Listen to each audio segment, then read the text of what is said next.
दो बयान आपके चुनाव जीतने के बाद आए जो अभी चर्चा में है। एक तो मैं गंगा जल से पूरा नगर निगम धो दूंगी या गंगा जल से धोएंगे।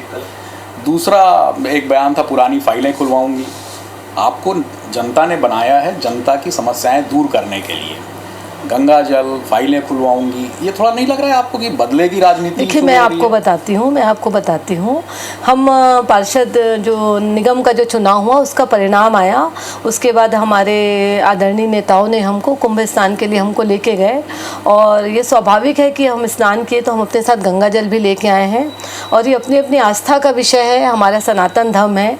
जब मैं नगर निगम में अपना पदभार ग्रहण करूँगी तो उसमें एक छोटी सी पूजा करके फिर जैसे हम अपने घर में भी गंगा जल का छिड़काव करते हैं कोई भी शुभ और नए काम को लेके, तो वो मेरा कर्म क्षेत्र है, वहाँ भी हम गंगा जल का छिड़काव करेंगे।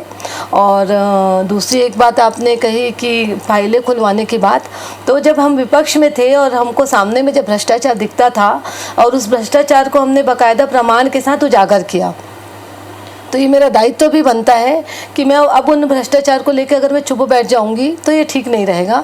मेरा प्रयास रहेगा कि अन्य कार्यों के अलावा जो जनता का अधिकार है, नगर निगम के माध्यम से जो अधिकार जनता को मिलना चाहिए, जनता जिस चीज़ के लिए टैक्स पे करती है, पानी, बिजली, सफाई, इन विषयों के अलावा जो पूर्व में भ्रष्टाचार हुए हैं, हमें प्रयास करूँगी कि किन टेंडर में वो किन शर्तों के अधीन हुआ है, उस शर्तों का पालन उसमें ठीक से हुआ है कि नहीं।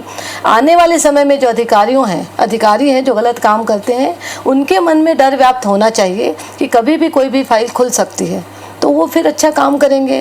जो भ्रष्टाचार है उसका वो कम होगा, ये मेरा रीज़न है। बाकी बदलना नहीं। भ्रष्टाचार बताइए जिनकी फाइलें आपकी प्रायोरिटी में हैं। देखिए, बहुत सारे विषय थे ऐसे। अब हम जब जब मैं नगर निगम में महापौर के कुर्सी पे बैठूंगी तो बहुत सारी चीज़ें मेरे और संज्ञान में आएंगी। पर भी आप पूछ रहे हैं तो एक यूनिपोल घोटाला था, एक डिवाइडर निर्माण था जिसमें हमने आरोप लगाया था कि बिना टेंडर के वो काम किया गया और हमने प्रस्तुत भी किया था उस चीज़ को। बोला तालाब में करोड़ों रुपए का फाउंटेन लगा है, वो फाउंटेन एक दिन चला फिर बंद हो गया, तो ये कैसे हो सकता है भाई? हम टेंडर प्रक्रिया का अगर प्रोसेस का पालन कर रहे हैं तो हर चीज़ का एक मेंटेनेंस पीरियड होता है, उसका पालन किया जा रहा है कि नहीं।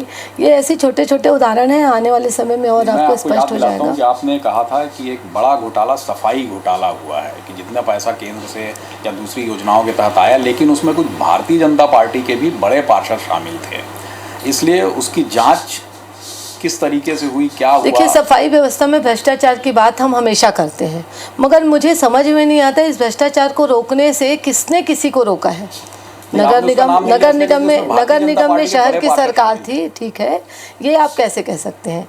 भारतीय जनता पार्टी के पार्षद शामिल थे तो उन पे कार्रवाई करने से किसने किसको रोका था? इसकी जांच होनी थी। शहर में कांग्रेस की सरकार थी, प्रदेश में कांग्रेस की सरकार थी, तो फिर क्यों इस विषय में आगे नहीं बढ़ा गया? भाई, अगर आप स्वयं गलत काम करोगे तो फिर आप किसी को गलत काम करने से रोक नहीं सकते। और मैंने तो खुली चुनौती दी थी कि सफाई व्यवस्था में भ्रष्टाचार रुकना चाहिए। महापौर जी स्वतंत्र थे, कमिश्नर स्वतंत्र थे, प्रदेश के मंत्री स्वतंत्र थे, उनको घोटाले की जांच करवानी चाहिए थे अगर उनका आरोप है कि, या आप जैसे कह रहे हैं कि भारतीय जनता पार्टी के लोग इसमें शामिल हैं। हाँ, तो कौन रोका किसने था? अगर मैंने तो सारे चीज़ों को, भ्रष्टाचार को जो आरोप लगाया मैंने उसका प्रमाण दिया है। आप भी प्रमाण दीजिए और कार्रवाई करिए। कोई किसी का हाथ बांध के नहीं रखा था।